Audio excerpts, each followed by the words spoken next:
आकाशवाणी गोरखपुर से प्रादेशिक समाचार।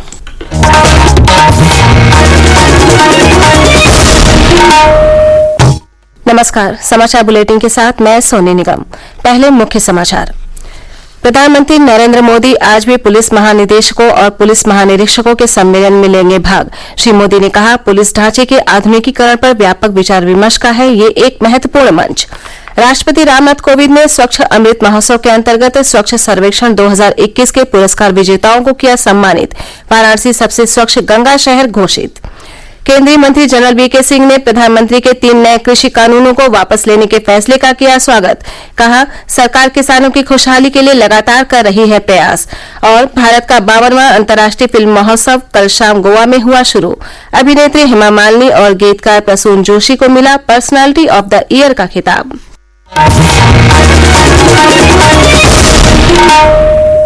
अब समाचार विस्तार से। प्रधानमंत्री नरेंद्र मोदी लखनऊ में पुलिस मुख्यालय में पुलिस महानिदेशकों और पुलिस महानिरीक्षकों के 56वें सम्मेलन के सत्रों में भाग ले रहे हैं। उन्होंने कल भी सम्मेलन के सभी सत्रों में हिस्सा लिया और आज होने वाले सत्र में भी मौजूद रहेंगे। सम्मेलन के विषय में प्रधानमंत्री ने अपने ट्वीट संदेश में कहा कि ये महत्वपूर्ण मंच है जिसमें हम अपने पुलिस ढांचे के आधुनिकीकरण पर विचार विमर्श कर रहे हैं। सम्मेलन का उद्घाटन पिछली 19 नवंबर को केंद्रीय गृह मंत्री अमित शाह ने किया था। सम्मेलन हाइब्रिड प्रारूप में आयोजित किया जा रहा है। राज्यों और केंद्र शासित प्रदेशों के डीजीपी, केंद्रीय सशस्त्र पुलिस बलों और केंद्रीय पुलिस संगठनों के प्रमुख इस सम्मेलन में सीधे तौर पर मौजूद हैं, जबकि शेष आमंत्रित लोग आईबी और एसआईबी मुख्यालय में 37 विभिन्न स्थानों से हिस्सा ले रहे हैं। इस सम्मेलन में cyber crime, data governance, counter terrorism, वामपंथी उग्रवाद, नारकोटिक्स ट्रैफिकिंग में उभरते रुझान, जेल सुधार सहित कई मुद्दों पर चर्चा की जा रही है। प्रधानमंत्री ने 2014 से डीजीपी सम्मेलन में गहरी दिलचस्पी ली है। पहले के दिनों में होने वाली प्रतीकात्मक उपस्थिति के विपरीत वे सम्मेलन के सभी सत्रों में भाग लेकर स्वतंत्र और अनौपचारिक चर्चाओं को प्रोत्साहित करते हैं, जिससे शीर्ष पुलिस अधिकारियों को देश को प्रभावित करने वाले प्रमुख नीति निर्धारण और आंतरिक सुरक्षा से जुड़े मुद्दों पर सीधे प्रधानमंत्री को जानकारी देने का अवसर मिलता है। प्रधानमंत्री के दृष्टिकोण के अनुसार 2014 से इस वार्षिक सम्मेलन को दिल्ली से बाहर आयोजित किया गया है, जिसे पहले परंपरागत रूप से दिल्ली में ही आयोजित किया जाता था। इसमें वर्ष 2020 का डीजीपी सम्मेलन एक अपवाद है, जिसे वर्चुअल तौर पर आयोजित किया गया था। सुशील चंद्र तिवारी, आकाशवाणी समाचार, लखनऊ। राष्ट्रपति रामनाथ कोविंद ने कहा है कि स्वच्छ भारत अभियान की सबसे बड़ी सफलता देशवासियों की सोच में बदलाव है। नई दिल्ली में कल स्वच्छ अमृत महोत्सव में श्री कोविंद ने कहा कि व्यापक पैमाने पर हुआ ये परिवर्तन परिवारों तक पहुंच गया है। उन्होंने स्वच्छता के प्रति विचारों में बदलाव के लिए देशवासियों को बधाई दी। मुझे यह जानकर प्रसन्नता हुई कि 35 राज्यों और सभी राज्य क्षेत्र तथा लगभग सभी शहरी क्षेत्र खुले में शौच से मुक्त घोषित किए जा चुके हैं। समुचित और पर्याप्त वेस्ट वाटर रिफिल की व्यवस्था के आधार पर 9 शहरी क्षेत्रों को वाटर प्लस प्रमाणित किया जा चुका है। मैं आशा करता हूं कि इस क्षेत्र में शीघ्र ही उल्लेखनीय प्रगति प्राप्त की जा सकेगी। श्री कोविंद ने कहा कि गांधी जी के दृष्टिकोण को प्रधानमंत्री नरेंद्र मोदी ने स्वच्छ भारत मिशन के माध्यम से एक जन आंदोलन के रूप में आगे बढ़ाया।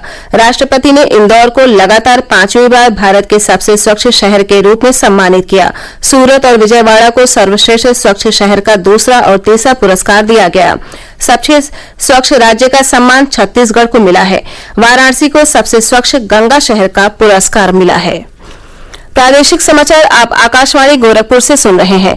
ये समाचार बुलेटिन हमारे YouTube channel AIR news Gorakhpur और ट्विटर हैंडल AIR News_GKP पर भी उपलब्ध है।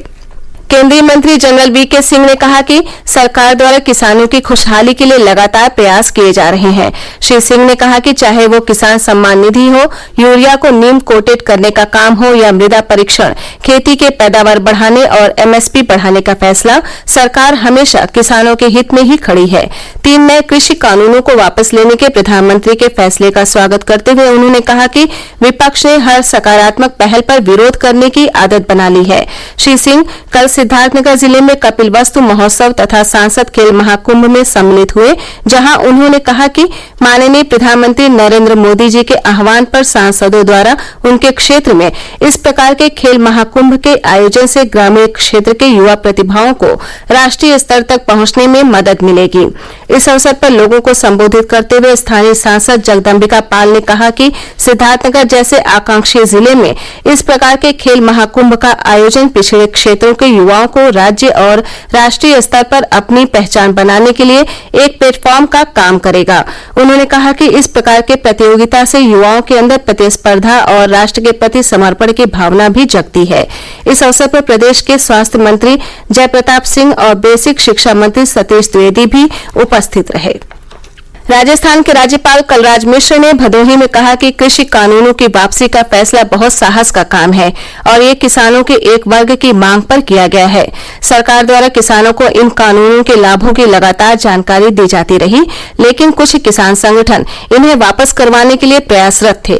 बरेली पहुंचे केंद्रीय मंत्री बीएल वर्मा ने कृषि कानूनों की वापसी का स्वागत करते हुए कहा कि प्रधानमंत्री के फैसले देश हित में होते हैं।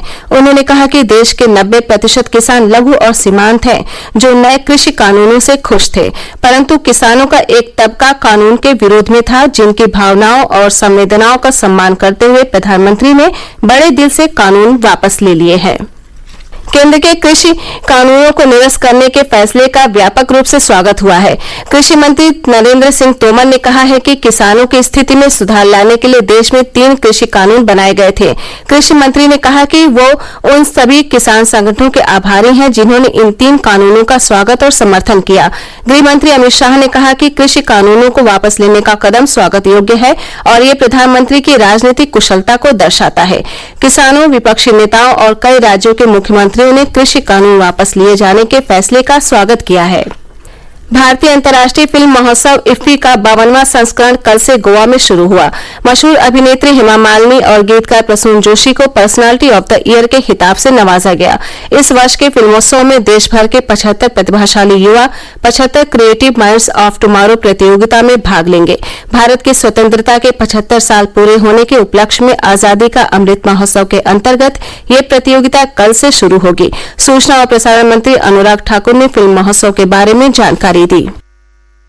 52nd इफ्फी अपने आप में बहुत कुछ नया लेकर आया है और कोविड-19 पैंडेमिक के चलते जो चुनौतियां थी उसके रहते हुए भी सब प्रयास किए गए ताकि देश और दुनिया की बड़ी बड़ी फिल्म्स को भी यहाँ पर लाया जाए, OTT प्लेटफॉर्म्स को भी लाया जाए और यहाँ तक कि इस बार के Indian film personality of the year Hema Malini ji और प्रसून जोशी जी, ये दोनों भी यहाँ पर आएंगे। और ये पहली बार हो रहा है कि ब्रिक्स फिल्म फेस्टिवल भी इसी के साथ साथ होगा, तो दुनिया के 5 देशों की पिक्चर्स को भी गोवा में दिखाने का अवसर मिलेगा इसी के साथ साथ। और अंत में मुख्य समाचार एक बार फिर सुन लें। प्रधानमंत्री नरेंद्र मोदी आज भी पुलिस महानिदेशकों और पुलिस महानिरीक्षकों के सम्मेलन में लेंगे भाग। श्री मोदी ने कहा, पुलिस ढांचे के आधुनिकीकरण पर व्यापक विचार विमर्श का है ये एक महत्वपूर्ण मंच। राष्ट्रपति रामनाथ कोविंद ने स्वच्छ अमृत महोत्सव के अंतर्गत स्वच्छ सर्वेक्षण 2021 के पुरस्कार विजेताओं को किया सम्मानित।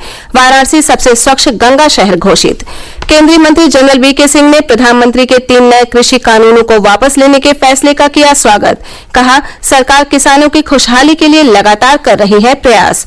और भारत का 52वां अंतर्राष्ट्रीय फिल्म महोत्सव कल शाम गोवा में हुआ शुरू। अभिनेत्री हेमा मालिनी और गीतकार प्रसून जोशी को मिला पर्सनालिटी ऑफ द ईयर का खिताब। इसी के साथ प्रादेशिक समाचारों का ये बुलेटिन समाप्त हुआ। नमस्कार।